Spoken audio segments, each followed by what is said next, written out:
kowuok oko en ng'anyo e twak to uweka twak dhi nyime kama onego bed ni winjo uwe kaka jod bura kendo joma onego bed go mbaka e od bura kacha.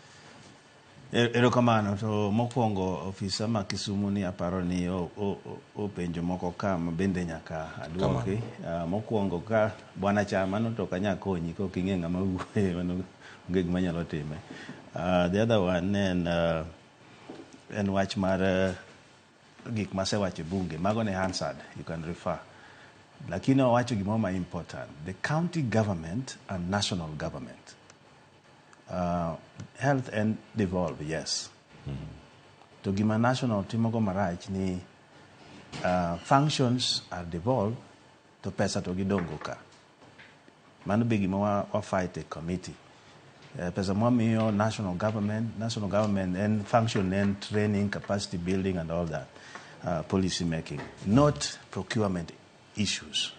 Unyalo paro wach mar mess, mapurwago o mess go nyaka sani. Ing'eyo ne county government machine mag diagnostic ting'ado gi pesa moro ma is very unrealistic. So nitiere gimonengo county government team, nitiere gimonengo national government team.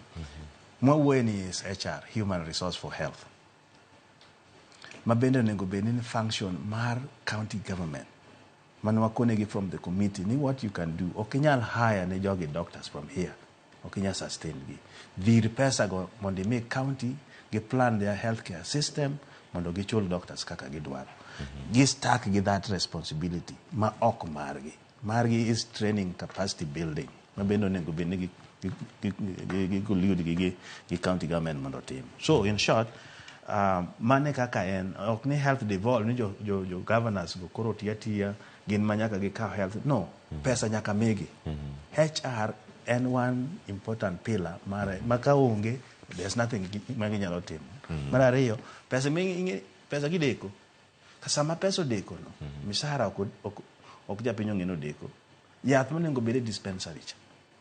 I'm not absolving governors, but as a tier county ang'eyo gima gidhi through. Koro en two way.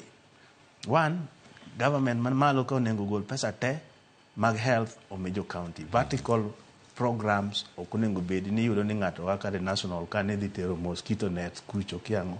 No. Let those things be there.